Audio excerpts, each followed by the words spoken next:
ceux qui sont là parce que vous êtes des champions. Non, un champion dit Amen.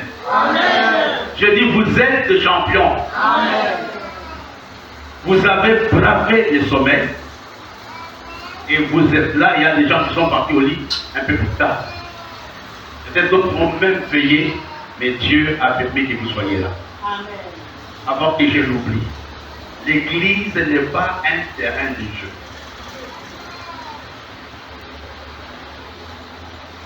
L'église n'est pas un terrain de jeu. Si vous voulez que Dieu vous dépouille, jouez.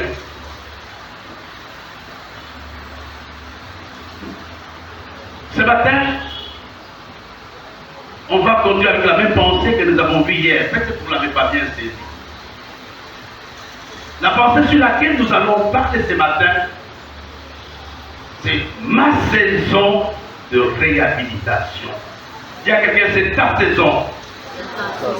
C'est ta saison de réhabilitation. C'est ma saison de réhabilitation. C'est un thème très important parce qu'il cadre avec notre mot d'ordre. Et quand on dit comme ça, peut-être beaucoup de gens ne comprennent pas c'est quoi la réhabilitation. On va d'abord lire quelques passages parce que la Bible elle-même va parler ce matin. On va aller dans le livre de Joël, chapitre 2. J'aimerais que nous lisions ensemble la parole pour que vous puissiez comprendre de quoi il est question ce matin. Alors dans Joël chapitre 2, verset 25. Avez-vous trouvé? Joël chapitre 2, verset 25. Joël chapitre 2, au verset 25. On peut les lire ensemble, on y va une fois et deux.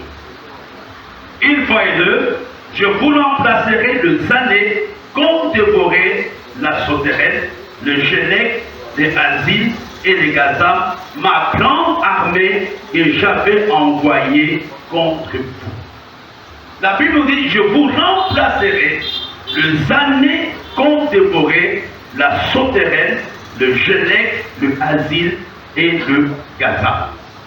Quand nous parlons de la réhabilitation, mes frères et sœurs, il y a d'abord des choses qui sont liées à la réhabilitation, sinon on va se perdre, si vous ne comprenez pas. Hier, j'ai défini, ou le dictionnaire définit, la réhabilitation comme étant le fait d'être rétabli dans son droit, ou dans ses droits. Quand quelqu'un est rétabli dans son droit ou ses droits. Et nous avons vu aussi que la réhabilitation, c'est le fait de recouvrer l'estime et la dignité qu'on a perdu. S'il y a une chose qui est liée à la réhabilitation, c'est d'abord la perte. On ne peut pas réhabiliter quelqu'un qui n'a rien perdu. Il y a d'abord la notion de la perte de ta dignité, la perte de ta position, la perte de ton honneur, la perte de tes relations. Dans la réhabilitation, il y a d'abord un mot caché, c'est la perte. Mais la réhabilitation nous fait quoi? La réhabilitation nous aide à retrouver les choses que nous avons, qu'on avait, mais qu'on a perdu. Et si la Bible nous dit, c'est Dieu qui dit, je vous remplacerai les années qu'ont dévoré la sauterelle. Il y a des choses que l'Église a perdues. Il y a des choses que toi et moi avons perdues. Mais Dieu nous dit ce matin qu'il va les remplacer. Dans la réhabilitation, il y a dédommagement. Dans la réhabilitation, il y a restauration. On ne peut pas réhabiliter quelque chose sans gagner. La réhabilitation est toujours un gain. Je prendrai quelques versets pour que nous puissions un peu comprendre de quoi il est question.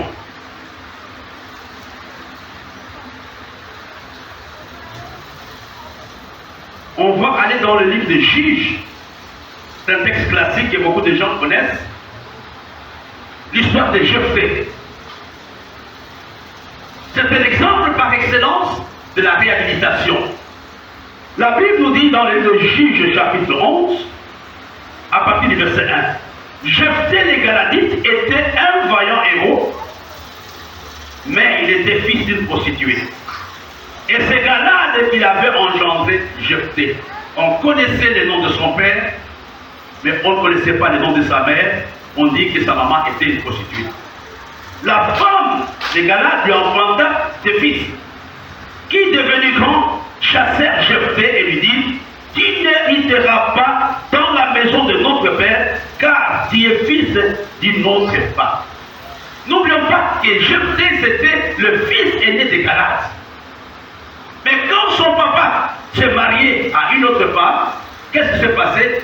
Les enfants de cette femme ont chassé Jephthé. Ils ont dit: écoute, il faut que tu partes, parce que nous n'avons pas une même mère.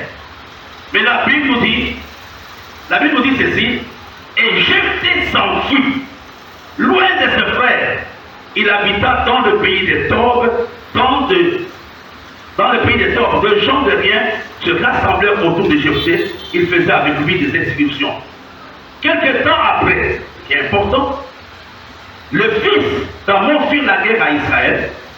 Et comme le fils d'Amon faisait la guerre à Israël, les anciens, lisons ensemble le verset 5 et 6. Verset 5 et 6, Juge 11, 5 et 6. On peut y aller?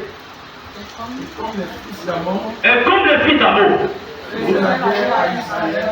les anciens de Galade allaient chercher Jephthé au pays des Tob. Verset 6.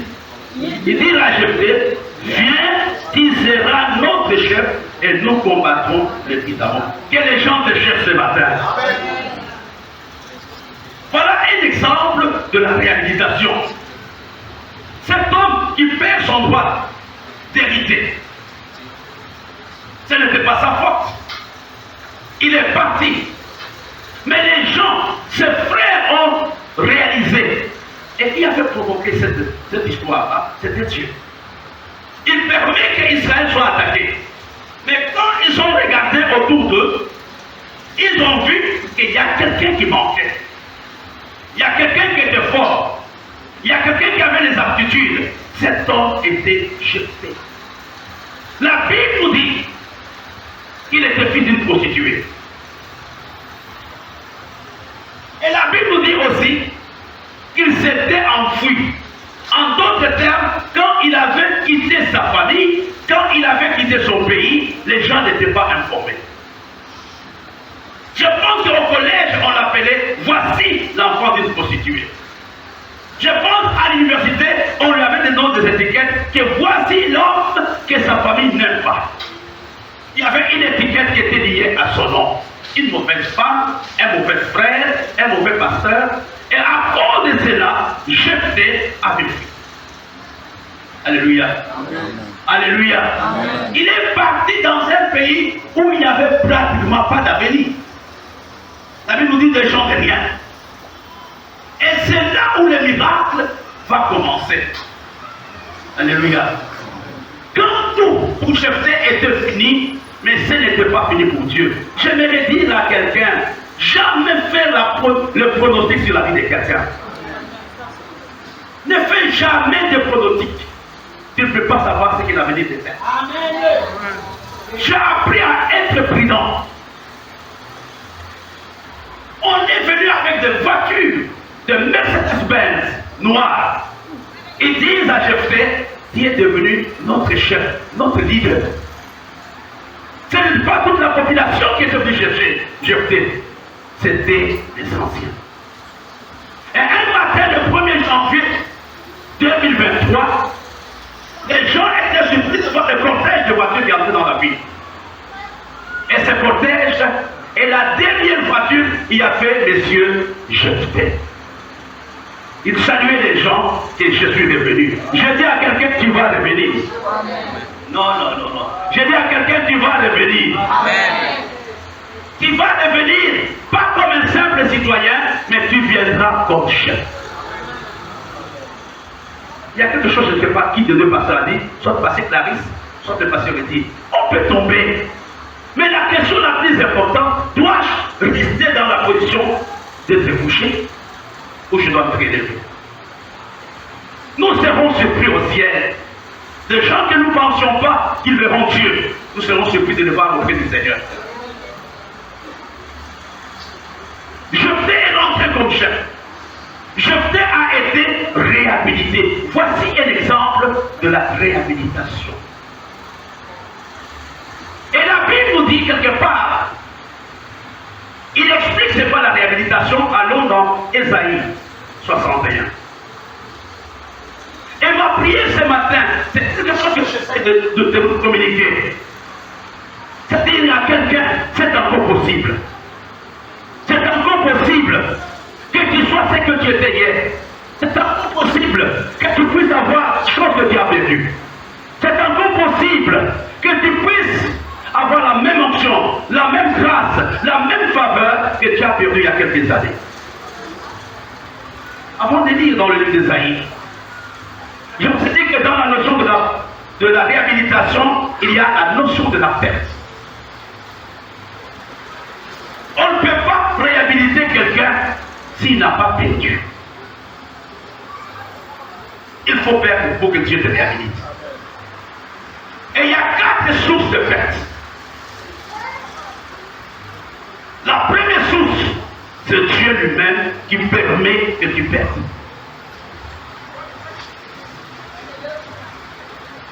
Il y a des choses par lesquelles tu passes. Dieu a permis cela pour que tu te découvres.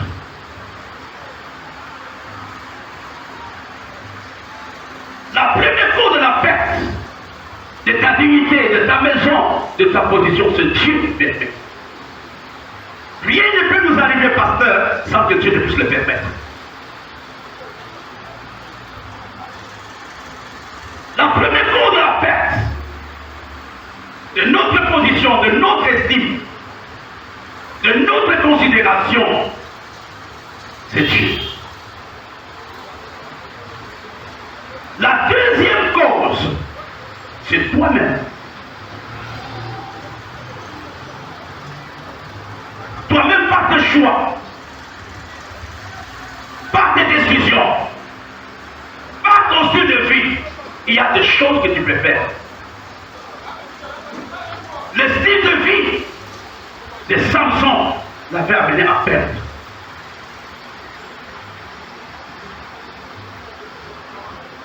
Alléluia. Je peux perdre parce que Dieu le permet.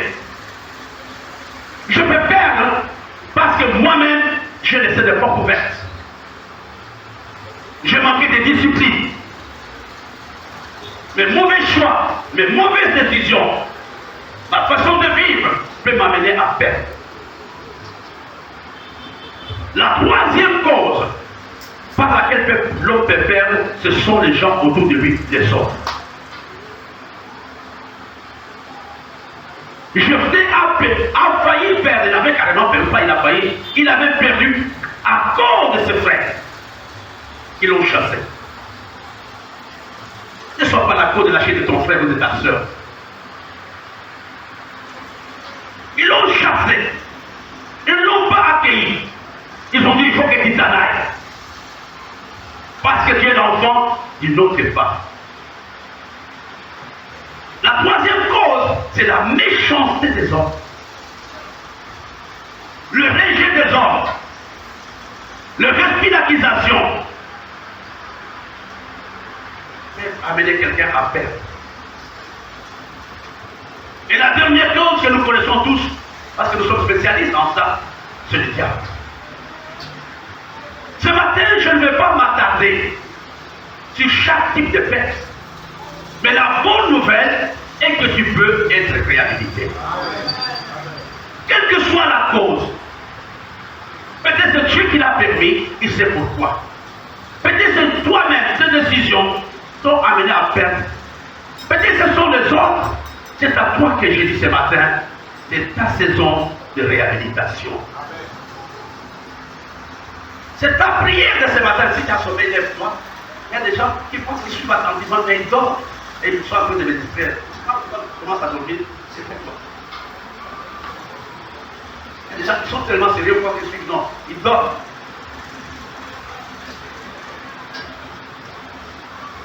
La réhabilitation, c'est le fait de remettre quelqu'un dans Jésus. Et c'est le mot que Dieu nous donne ce matin. C'est de dire à Dieu, non, s'il te plaît, il est temps que les rochers retrouvent ce marque d'enfant. Il y a 2-3 jours, le révérend Boulou me racontait l'histoire du rocher. Il me disait, nous étions le premier à avoir l'Internet au Cameroun, dans les églises. Nous étions le premier à avoir un site Internet. Et j'ai dit à Abel, il faut qu'on prie que ces choses reviennent. Et je parle à quelqu'un ce matin. La Bible nous explique un tout petit peu c'est quoi la réhabilitation dans le livre d'Ésaïe. J'ai donné la référence tout à l'heure. Je vais répondre tout ça. Ésaïe chapitre 61, je vais laisser la Bible parler d'elle-même ce matin. Ésaïe chapitre 61, verset 1, non verset 4. Parce que tu veux me dire, verset 4. Ils rebâtiront sur d'anciennes ruines, ils relèveront d'antiques décombres, ils renouvelleront des villes ravagées, dévastées depuis longtemps. Juste la parcelle, tu vas encore me dire tout à l'heure. Écoutez, mes bien-aimés.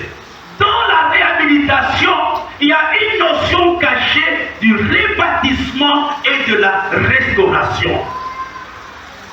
Seigneur, Seigneur, non, non. Seigneur, Seigneur, Seigneur, Seigneur, que cette année soit l'année du rebâtissement de ma vie. soit l'année du rebâtissement de ma vie. Soit l'année du rebâtissement de ma vie. La Bible dit qu'ils vont rebâtir sur d'anciennes ruines. Ta vie est en ruine. Tes relations sont en ruine. Ta famille est en ruine. J'ai une bonne nouvelle ce matin pour toi. Dieu peut réhabiliter cela. Amen. C'est un moment où Dieu, il a dit, je veux réhabiliter certaines personnes. C'est à toi ce matin d'avoir soif du rebâtissement, de la réhabilitation. Dis Seigneur, restaure ma vie, moi Florence. Restaure mon ministère. Je sais qu'il y a des lambeaux dans mon ministère. Je sais qu'il y a des lambeaux dans mon cœur. Mais ce matin, tu es Dieu, un Dieu qui est capable de les bâtir. Parce qu'il dit également, verset 2, verset 5. Des étrangers seront là et feront paître vos troupeaux. Des fils de l'étranger seront vos laboureurs et vos vignerons. La deuxième chose, dans la réhabilitation, il y a la récupération de l'autorité ou de l'onction perdue. Ce matin que Dieu restaure ton autorité en tant que chef de famille, en tant que mère, en tant que chrétien. C'est l'année où Dieu va restaurer l'onction de quelqu'un. Amen. Quand tu vas prier, les malades seront guéris. Amen.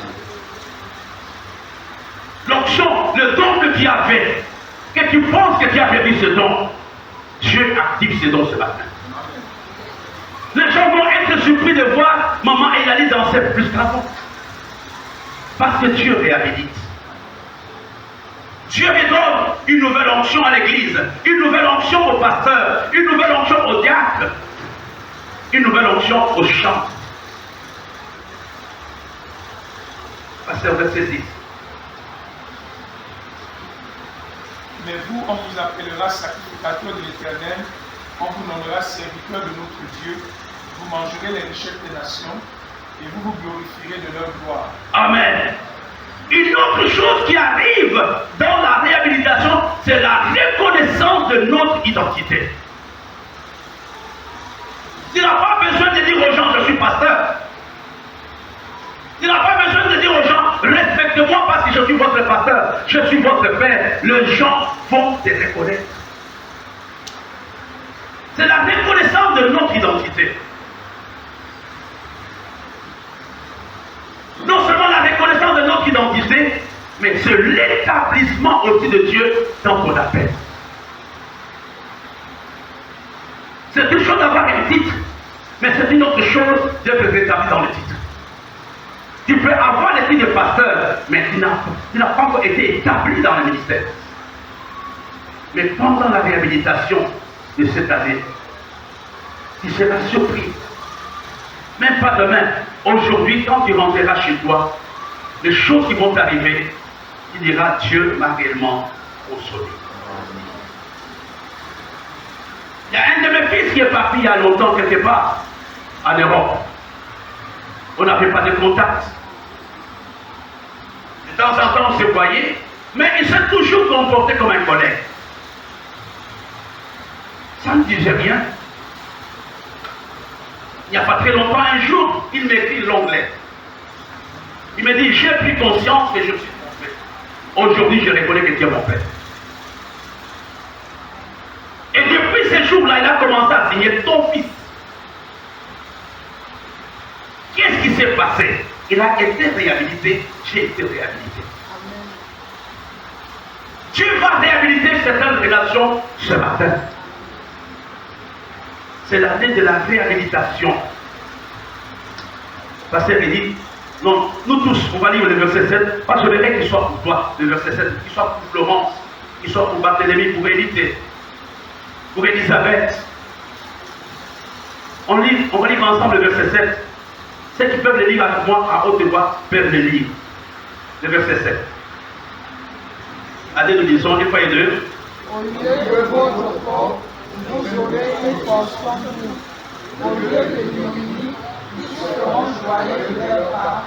Ils posséderont ainsi le double dans leur... Dis-moi, en 2023, je posséderai le double. Je posséderai le double. À la place de la honte, À la place de la honte, j'aurai la gloire. j'aurai la gloire. Ce matin, je déclare Ce matin, je dis que ma famille et moi, que ma famille et nous moi, sommes dans le processus nous sommes dans le processus de la réhabilitation. de la réhabilitation. La gloire que nous avons perdue, La gloire que nous avons perdue, l'estime que nous avons le perdue, style que nous avons perdu, les relations que nous avons perdues. les relations que nous avons Ce perdues. matin, je déclare Ce matin, je déclare que je les récupère. que je les récupère. Je les récupère. Je les récupère. Je récupère ma position. Je récupère ma position. Ce matin, je récupère ma position. Je récupère ma position. Je récupère mes possessions. Je récupère ma possession. Commence à prier. Commence à déclarer ça. Que c'est l'année de ton double. C'est l'année de ton double. C'est l'année de ton double. C'est l'année de ton double. Commence à prier, mon frère. Commence à prier. Ne reste pas dans la fatalité. Je fautais, je fais ceci. Non, frère, Dieu veut t'amener à récupérer. Nous avons un Dieu. Et des fois, nous pleurons pour des choses que Dieu nous arrache. On ne doit plus pleurer pour ces choses. On doit pleurer que Dieu nous donne la force de récupérer des nouvelles. Avant de continuer, je vais demander, pasteur Eddy, pasteur Clatier, pasteur Ouloudé. Notre Père et notre Dieu, merci parce que tu es le Dieu de la restauration, tu es le Dieu de grâce, tu es le Dieu de miséricorde et de faveur. Merci Père parce que tu rétablis, tu restaures, tu réhabilites, oh Dieu, au peuple ce matin, au nom de Jésus. Merci parce que tu enlèves, Seigneur, le corps, la honte, l'humiliation, tu redonnes la joie, tu redonnes, Seigneur, Papa, les choses perdues à tes enfants ce matin, dans le nom de Jésus. Amen. Et je vais aussi vous donner comme exemple ce matin. Un homme, sur le plan purement humain, tout était fini pour lui. On ne pouvait rien attendre en retour de la vie de cet homme. Cet homme s'appelait Joseph. Nous connaissons Joseph, ce garçon, et son père aimé. Et son père lui avait donné une robe à plusieurs couleurs, signe de la gloire, signe de sa préférence. Mais à un moment de sa vie, Joseph a perdu cette robe. Et cela entraînait aussi la perte de sa gloire. J'aimerais dire à quelqu'un dans la vie de chacun d'entre nous, nous connaissons ou nous allons connaître des pertes. Il y a des pertes de quelques jours. Il y a des pertes de quelques semaines. Il y a des pertes de quelques années. Joseph a perdu sa gloire.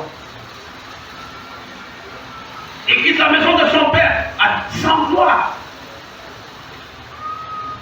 On le fait esclave. On le fait d'abord un condamné à mort dans un puits. Après, on le vend comme esclave. Et même là, les problèmes ont commencé à le poursuivre. C'était un pénal. La femme de Potiphar est tombée amoureuse de ce jeune homme. Le calvaire de Joseph n'était pas encore fini. On l'accuse faussement. Joseph perd sa place dans la maison de Potiphar et se retrouve dans la prison. Sans rien. L'onction était dans la vie de Joseph, pasteur. La paix était dans la vie de Joseph. La vision était dans la vie de Joseph, mais Joseph était prisonnier. On peut avoir tout dans notre vie, mais en étant prisonnier. Alléluia. Dieu, il est Dieu. J'ouvre des petites parenthèses que je referme vite. Joseph est dans la prison sans gloire, incognito. Les gens ne pouvaient même pas voir que cet homme avait une vision. Personne ne pouvait dire qu'un jour ce jeune homme, c'est le premier ministre. Personne.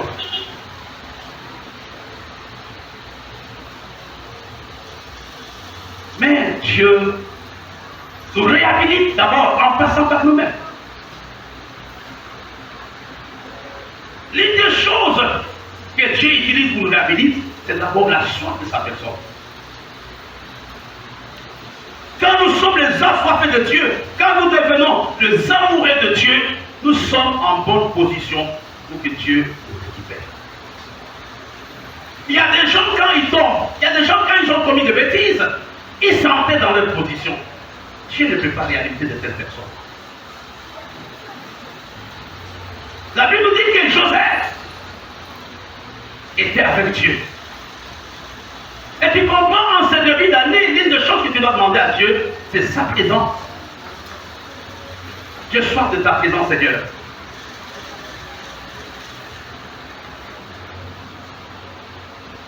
J'ai lu hier la citation du pape, qui est mort, je pense, hier matin. J'ai lu ce que le pape Benoît VI, qui est mort hier matin. J'ai lu une de ces citations qui m'a fait plaisir quand quelqu'un l'a publié. Un pasteur l'a publié. Parmi ces citations célèbres, le jour qu'il quittait la papauté, il a dit: je sais que je ne suis plus entouré d'hommes, je suis seul dans le monastère, mais j'ai au moins une assurance et je suis avec Dieu. La chose la plus importante, ce n'est pas de s'entourer des gens, mais c'est être sûr que je suis avec Dieu. Ce qu'avait aidé Joseph à être réhabilité, c'est d'abord la présence de Dieu dans sa vie. Et la deuxième chose que j'aimerais vous montrer avant de continuer, c'est le travail de Joseph. L'Église ne peut pas être restaurée s'il n'y a pas, je l'ai dit hier, s'il n'y a pas des hommes et des femmes qui s'élèvent pour dire: nous sommes prêts à travailler dans tel ou tel département. L'argent viendra par le travail. L'honneur viendra par le travail. Ce n'est pas seulement la prière qui change les choses, mais c'est notre travail, la qualité de ce que nous faisons. C'est par son travail. Quand Joseph a commencé à expliquer les songes, il a été réhabilité. Ce n'était pas seulement la prière du matin au soir, mais le travail. J'aimerais t'encourager ce matin et tu dises à Dieu, donne-moi un travail ou fais-moi la grâce de faire mieux ce que j'ai fait. Joseph avait un don. Et les dons, tu es passé par les dons de Joseph pour le réhabiliter. Une autre chose, souvent, on ne fait pas allusion à ça, qui avait amené la réhabilitation de Joseph, c'était ses relations. La relation qu'il avait avec les autres prisonniers. Et je parle aux frères, invitez d'entretenir des conflits entre vous. Ça ne vous aide pas.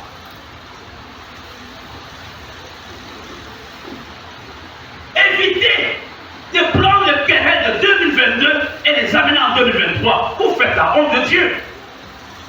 Vous êtes quel type de chrétien, de gens qui ont la rancune et la haine depuis des années?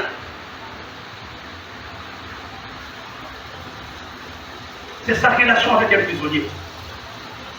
C'est lui qui va parler à Pharaon. Pharaon n'avait pas vu Joseph dans un rêve. Pharaon n'avait pas Joseph dans un travail.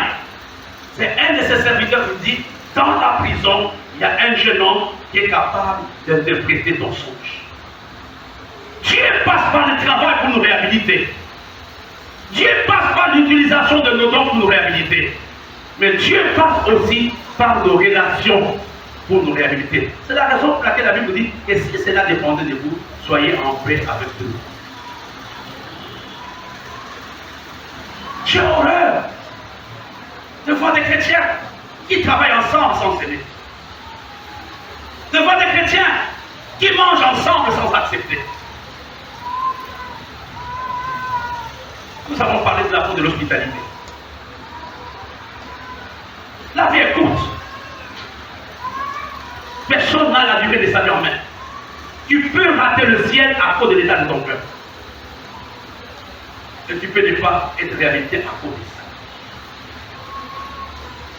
ça. Donc nous voyons Joseph, un garçon qui a tout perdu, qui a perdu famille, qui a perdu relation. Nous le voyons propulsé à la primature de l'Égypte. Pasteur, allons dans les Genèse chapitre 41. Genèse chapitre 41, verset 50, 51 et 52.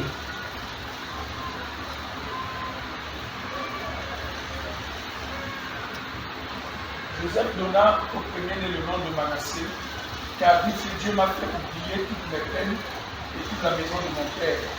Et il donna au second le nom d'Éphraïm, car dit-il, Dieu m'a rendu fécond dans le pays de mon affliction.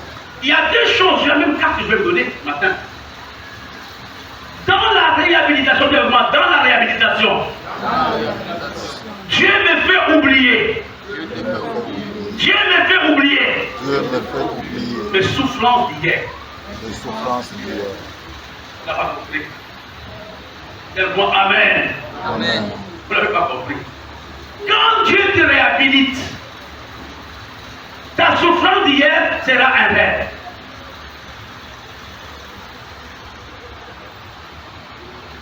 Il y a quelques années, des choses nous tenaient tellement à cœur avec les pasteurs, on pleurait. Mais aujourd'hui, quand nous pensons à cela, nous rigolons.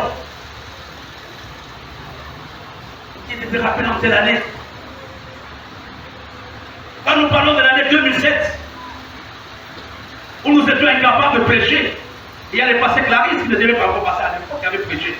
Ben et moi, on avait peur. Avec les pasteurs Jean et les pasteurs Dika, on tremblait, et il était à Yaoundé. Mais aujourd'hui, quand nous parlons de ça, ça devient simplement des choses anonymes. Quand Dieu te réhabilite, ta vie d'hier sera seulement, comment on dit, passage à vide, comment on dit ça? Ça sera sans importance. Ça sera sans importance. Je vais le dire à quelqu'un ce matin. Dieu va te réhabiliter. Et les choses qui te font pleurer n'auront aucun effet sur toi. Tu pleures pour avoir 100 000, dans la réhabilitation tu auras 500 000. Tu seras dans l'embarras du choix pour manger. Tu ouvres ton frigidaire, dis je commence par quoi? Et tu t'énerves même quand on te donne à manger. Parce que Dieu t'a réhabilité. Dans ton garage, il y aura 4 voitures. Tu ne sauras pas laquelle prendre. Je dis à quelqu'un, Dieu va te faire oublier les souffrances d'hier.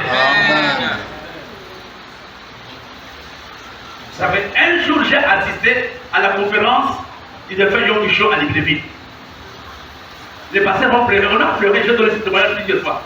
Il dit aujourd'hui, même s'il prie pour être pauvre, Dieu ne pourra même pas exaucer cette prière. Il a dit, je suis au stade où j'ai tellement, on peut me voler chaque jour, je ne peux pas savoir si on m'a volé ou pas les costumes qui sont dans ma maison. Et nous on était là, on pleurait. Mais quand vous voyez ses origines, il venait d'une famille très pauvre. Et d'un papa même alcoolique. Dans la réhabilitation, tu vas oublier. Tu ne vas pas chercher des boucs émissaires. Tu ne vas pas dire que mon papa ne m'a pas laissé ceci, cela. Non, ça sera une histoire. Tu vas même encore redonner le nom de ton papa. Aujourd'hui, tu as honte de porter le nom de ton papa, parce qu'il n'est pas réhabilité. Mais demain, quand tu seras réhabilité, tu vas prendre le nom de ton papa comme le 3e nom. Tu iras le chercher à Macaque. Où est mon papa? Je suis venu te faire du bien. Que Dieu vous réhabilite ce matin. L'année 2022. L'année 2023. Ma porte sera ouverte. Et Dieu va me réhabiliter. Je veux que tu crois cela. J'aimerais vous donner des choses par rapport à Joseph. Dans la réhabilitation, Dieu nous fait oublier nos échecs, nos humiliations, nos peines d'hier. Et non seulement il nous fait oublier, mais il nous donne aussi de nouvelles choses. La réhabilitation vient aller avec de nouvelles choses. Dieu m'a rendu fécond. Où ça? Parce que c'est son papa. Dans le pays de son affliction. Dans le pays de mon affliction. Je dis à quelqu'un, Dieu te réhabilitera ici même en commando. Amen. Il va te réhabiliter dans ton église. Amen. Il va te rendre fécond dans le pays, dans le mariage, dans la famille, il t'a fait pleurer. C'est là où on verra. C'est là où on voit que Dieu a réhabilité. Je causais avec une soeur. On s'est rappelé les choses d'hier. Pas hier, il y a quelques jours, je causais avec une maman dans la salle. Et à la fin, nous avons dit que Dieu nous a fait passer par beaucoup de choses, mais nous sommes sortis d'un. La réhabilitation, on pousse ces hommes et ces femmes qui n'abandonnent pas à la première difficulté. Parce qu'il y a comme ça, voilà comment je vais me comporter. Jamais te comporter parce que l'autre est en train de se comporter vis-à-vis de toi. Jamais fait ça. À moi la vengeance, à moi la rétribution. Ne te rends pas justice toi-même.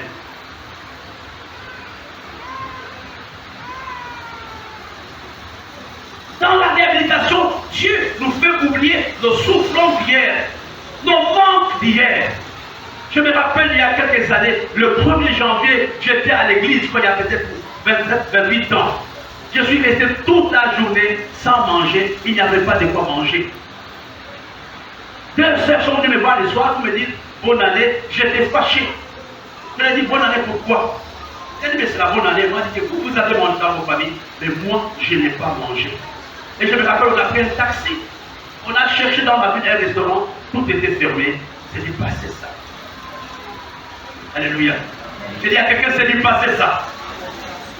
On n'a pas compris. Amen. J'ai dit c'est dit passer ça. Amen. Ça ne va plus encore arriver. Amen. Tu ne vas pas passer une journée sans manger, quelqu'un te donnera à manger. Amen. Dieu m'a fait oublier les souffrances que la maison de mon père m'a imposées. Quand tu commences à souffrir à cause de ton passé, tu n'es pas un homme guéri. Tu n'es pas un homme réhabilité. Pourquoi maman Thérèse va mieux au monde? Pourquoi? Moi Clarisse, pourquoi? Ça signifie que tu n'es pas guéri. Aujourd'hui, si tu parles en bien de Mado, c'est parce que tu es une personne guérie. Je parle à quelqu'un. Dieu est sur le point de consoler quelqu'un ce matin dans la salle. Non, ton amen ne convient pas. Amen. En cette nouvelle année, En cette nouvelle année, c'est l'année de ma consolation. c'est l'année de ma consolation. Et à ton passé, c'est l'année de ma consolation. C'est l'année de ma consolation. Il y a des gens qui sont incapables de se regarder pour se dire ça. Écoutez là. Combien c'est que vous faites?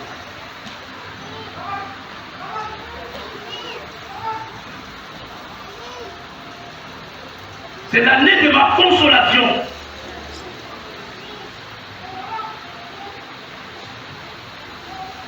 Joseph dit, Dieu m'a fait oublier le peine de la maison que mon père, c'est l'original, la version originale, que la maison de mon père m'a imposée. Dieu m'a consolé. J'ai tellement de choses, je n'en veux plus à mon papa. Même s'il n'a pas payé mes études, mais la position que j'ai aujourd'hui, ça ne vaut pas la peine que je sois fâché contre mon papa.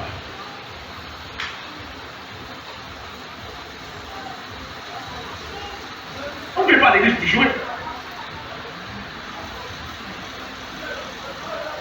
Vous savez, un homme qui veut être réhabilité, l'une décision qu'il doit prendre, c'est de dire non à son passé. C'est d'oublier le passé. Et demain, c'est 43. Oui, 43, 18. Michel Pasteur, mais demain, c'est combien? 43, 18. Voilà. On va aller ensemble, on va les lire ensemble. Ésaïe 43, versets 18 à 19.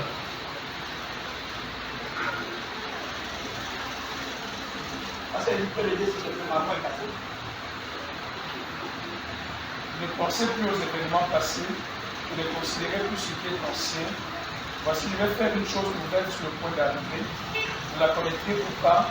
Je mettrai un chemin dans le désert, des fleuves dans la solitude. Il dit ceci, ne pensez plus aux événements passés, ne considérez pas ce qui est ancien, parce que je suis sur le point de vous réhabiliter.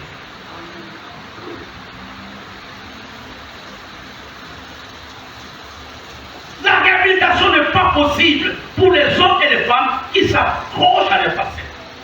On m'a fait, on m'a dit, il a fait, il a dit.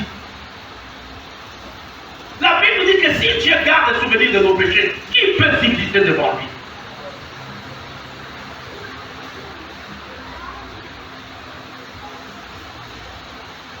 Ce matin, Dieu qui nous donne. Il faut dire, Seigneur, délivre-moi de mon passé. Il n'y a pas de vertu dans ton passé. Il n'y a pas de vertu à désasser ce qu'on t'a fait. Il n'y a pas de vertu qui te fait du mal. Et tu glorifies le diable sans t'en rendre compte. Ce qui est passé est passé. Je ne peux pas refaire mon passé. L'histoire est écrite. On ne peut pas le faire. Mais la seule chose, c'est de m'attendre à quelque chose de nouveau de la part de Dieu. C'est l'année de notre réhabilitation. J'ai aimé les paroles de David. Pourquoi je vous ça?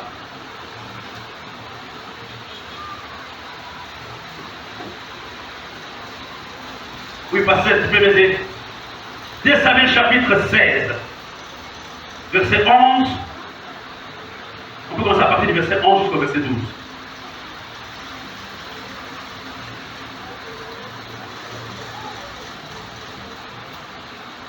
Samuel chapitre 16, verset 10 au verset 12.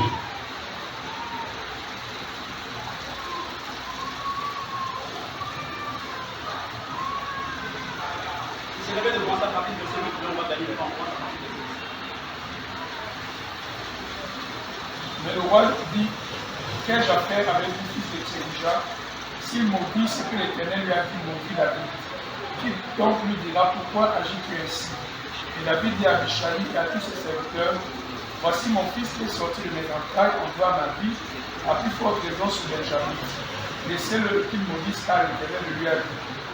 Et l'Éternel regardera-t-il mon affliction et me fera-t-il du bien en retour des malédictions d'aujourd'hui? Je suis pasteur. Frères et sœurs, regardez un peu la position de David. Ce sont ses collaborateurs, ses sujets plutôt, qui les maudissent Chimée. Mais les gens qui étaient à côté de lui, ils disent, écoute, nous allons les tuer. Mais David dit, non, ne les tuez pas. Peut-être Dieu a permis que cela arrive. Mais ce qui est important, c'est le verset 12. Peut-être l'Éternel regardera-t-il à mon affliction et me réhabilitera aujourd'hui et me fera du bien en retour de la malédiction d'aujourd'hui. Quand bien même David passait par des choses humiliantes, traumatisantes, on a couché avec ses femmes publiquement, il a été chassé du pouvoir par son propre fils, mais David avait la vision de la réhabilitation. David avait la vision qu'un jour il rentrerait à Jérusalem. Tout n'était pas fini pour David. Peu importe les choses par lesquelles tu es passé, Dieu peut te réhabiliter.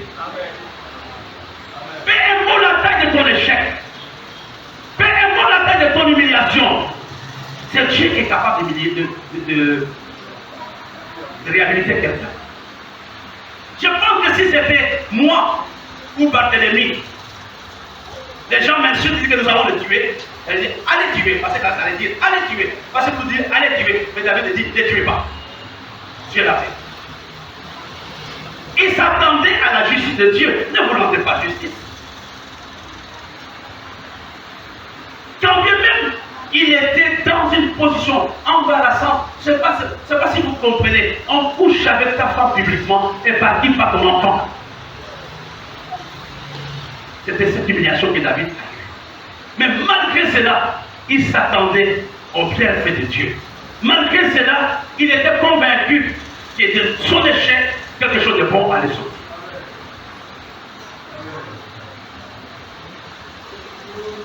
Ce matin, je ne sais pas par quoi tu passes, mais c'est la saison de ta réalisation. On ne peut pas avoir l'argent. Tout le monde peut quitter la salle. La salle est vide. Mais je ne cesserai pas de dire à quelqu'un, c'est la saison de notre réhabilitation. Même si toi tu ne le sens pas dans ton cœur. Même si les indices autour de toi montrent le contraire, je te dis, Dieu va te réhabiliter. Il a réhabilité ta vie. Il est rentré à Jérusalem avec les grandes acclamations. Ton échec d'aujourd'hui sera un mauvais souvenir.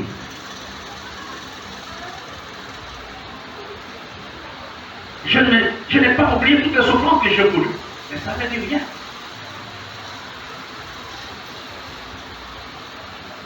Parce que Dieu l'a changé. Je parle à quelqu'un ce matin. Ces messages ne s'adressent pas à tout le monde. Et ça s'adresse à trois catégories de gens. La première catégorie, des gens qui ont perdu quelque chose dans leur vie. La deuxième catégorie, les gens qui n'attendent plus rien de Dieu. Ils disent que les dés sont jetés, il n'y a plus rien. La troisième catégorie, ce sont des gens qui s'attendent à quelque chose de Dieu, mais qui doutent parfois. Dieu va te réhabiliter, mon frère. Dieu va restaurer ton mariage. Dieu va restaurer ton business. Dieu va te redonner la joie de vivre. Mais il faut t'attendre à l'intervention de Dieu. La réhabilitation est pour les hommes et les femmes positifs.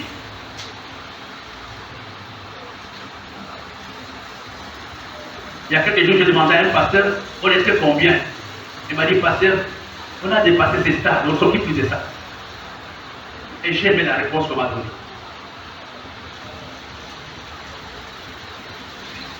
C'est que vrai ce matin, que Dieu va réaliser. Quelqu'un peut se comporter, il peut avoir des attitudes. Je vous dis la vérité, j'ai dépassé des stades où les attitudes me freinent. On s'en est pensé beaucoup. Vos caprices là ne me disent rien, vous perdez le temps.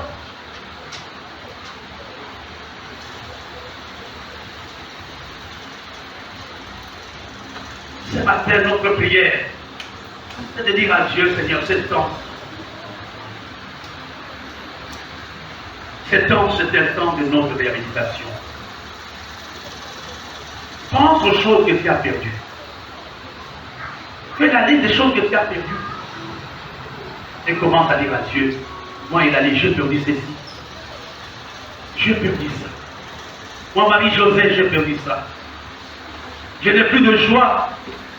Tu m'as pris ma fille. Dieu va te réhabiliter, Napoléon. Ce matin, nous sommes en prière, chacun devant Dieu. La Bible nous dit quelque part que la gloire du nouveau temps sera plus grande que la gloire de l'ancien temps. Ne restez pas dans les souvenirs du premier temps. Parce que Dieu va te réhabiliter dans le pays de ton affliction ce matin. Dieu va te réhabiliter aujourd'hui, pas demain. Ce matin. Il va te ramener dans ton droit. Les anges sont mis en place pour que l'honneur, la dignité que l'Église a perdu, que toi tu as perdu, que Dieu te redonne cela. De chacun qui se tient devant Dieu, nous sommes au début de l'année, c'est un message important. Ici, c'est un message important pour toi, pour Sylvain, pour Sylvie, pour Dauphin. Il y a des choses qui étaient à votre portée hier, mais ils sont partis, ils ne sont plus là. Ce matin, Dieu veut restaurer quelqu'un. Il veut réhabiliter quelqu'un. Ce n'est pas le temps de pleurer. C'est le temps de dire à Dieu, fais quelque chose de spécial ce matin dans ma vie et dans cette communauté. Je ne veux pas ressasser mes échecs d'hier. Je ne veux pas ressasser ma honte d'hier. Mais ce matin, je m'attends à la réhabilitation. Je ne veux pas passer le temps de tel ne m'aime pas. Seigneur, fais quelque chose de spécial dans ma vie. Ce message pour quelqu'un qui s'attend à Dieu. Pour quelqu'un qui peut dire, Seigneur, c'est encore possible. Tout est impossible. Il faut seulement persévérer. Les rochers de notre église, c'est encore possible. Nous pouvons faire mieux qu'aujourd'hui. Dieu nous l'a dit, il veut réhabiliter sa communauté, son église, ses ouvriers. Sois sur la liste des hommes et des femmes à qui Dieu peut faire du bien ce matin. Peut-être que tu regardes dans ta maison, il n'y a plus rien. Tu regardes dans ton compte, il n'y a plus rien. Tu te sens vide et seul. Je te dis ce message est pour toi. Dieu veut te réhabiliter. Dieu veut te donner des choses que tu as perdues. Tous nous sommes en prière, tête baissée. Passez-vous et passez-vous, priez pour vous.